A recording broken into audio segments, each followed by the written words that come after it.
Ladies and gentlemen, guitar player extraordinaire from Sabotage and Trans-Siberian Orchestra, Al Pitrelli! My brother, how are you? I love you. I miss you. Listen, I miss you guys. I was hoping I would catch you during rehearsals for Sabotage, and the reason I brought that up is you guys put the band back together and you toured Europe during the spring and early summer. How'd it go? It was absolutely amazing, Mason. We had the opportunity to go back to South America in the spring, play Monsters of Rock with some of our favorite other bands. We haven't played together, I think, in 28 years on that level. Yeah. And it was like a day had gone by. It just seemed like, oh, we know how to do this really well. And the audiences reacted amazing to us. The European tour was absolutely over the top. It was so much fun, and I'm so proud of the guys in the band because they did such a great job. And we kind of just showed the flag again, and now everybody wants us back. I know there's more shows booked for next spring and summer, and I'm really proud to carry on Paul O'Neill and John Oliva's legacy and do it at a really high level. And it was fantastic because this is going back to when you and I first met almost 31 years ago. Exactly. You know? That's when it all started. You guys were Sabotage. Yeah. I mean, the Dead Winter Dead record, Christmas Eve Sarajevo, that you took a chance on and spun that song once, and that's why we're having this conversation 31 years later, 26 years of touring. You know, it's been an amazing run, and I'm always grateful to you. And to go out and do it at a high level, though, I mean, it was just a fascinating thing for me to experience again, and I really loved every moment of it. Well, now have you guys rested up a little bit because it's Trans-Siberian Orchestra time, and you're coming to Tampa in December again. Yeah, homecoming, hometown shows. Listen, I don't like to rest. That I can't sit still, and there's always something to work on. There's always a way to make last year's winter tour better. And since I knew we were kind of going to dig deep into Sabotage for a while, I made sure that early January, Adam and Kenny, our managers, our production heads, myself, and some other people, just dug in and said, we got to take this apart. And I want to rebuild it even better, and I want to start doing it now. There's a bunch of milestones that are occurring this year, and I want to make sure we pay tribute to those and do a better job than we've done last year. Well, I know you will. Every show, it seems like every year, even though there are parts of all of the different shows all put together into one, as you say, best of Trans-Siberian Orchestra, it really is. And I'm just wondering if some of that best is going to include some of that Sabotage stuff from earlier in the spring, huh? I don't think so.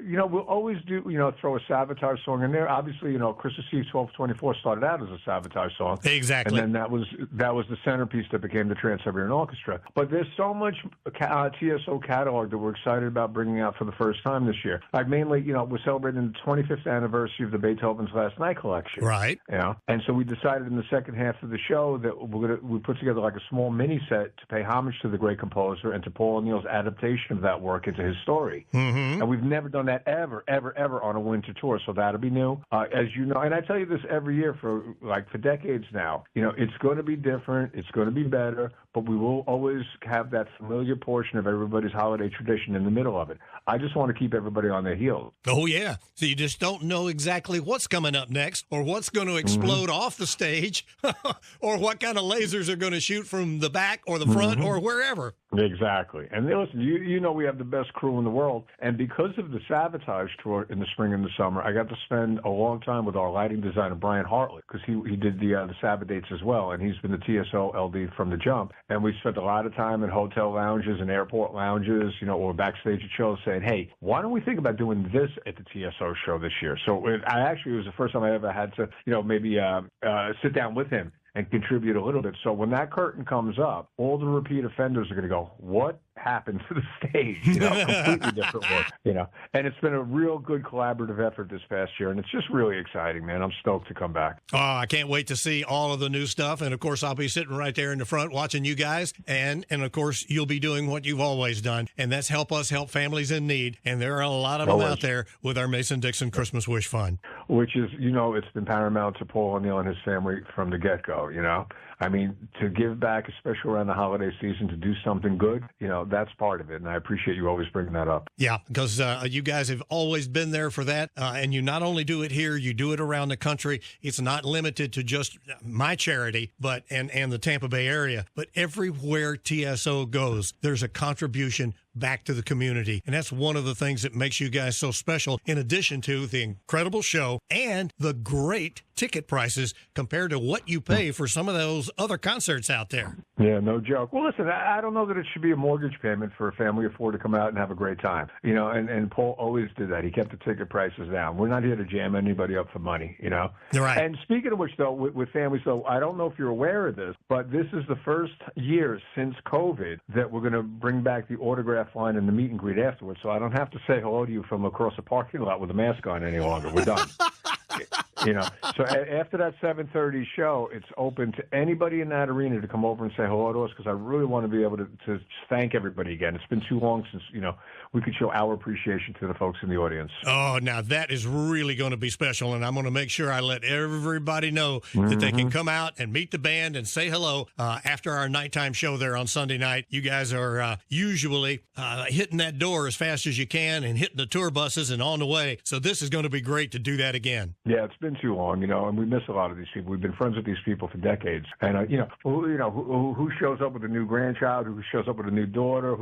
It's nice to catch up on that level as well. And there'll be a lot of that catching up to do, and of course there'll be a lot of rocking and having fun with all the new things you're going to do on stage, the little twists and turns, where the music goes. It goes to the familiar, and then it goes to some special things like Beethoven, exactly. and of course done kind of in the Sabotage manner, right? Yeah, exactly. Listen, when you talk about the core creators, you know, you got Paul O'Neill and John Oliva. Right. You know, so their collaboration going back to the Hole of the Mountain King days and all that, you could see the trajectory where this was going. Well, I'm looking forward to seeing it again. Give everybody the dates for Tampa now. Where am I? I got Sunday, great day, December the 14th, 3 o'clock and 7:30. Right. When did they change the name of the Amelie, by the way? Yes, it has been changed. And you would ask me that right at a time when I can't remember what the new name is, because everybody's going to keep calling it Amelie for another 6 months or a year. Yeah, it's the Benchmark International Arena now, which, listen, I don't care what they call the building as long as you're there and we're there and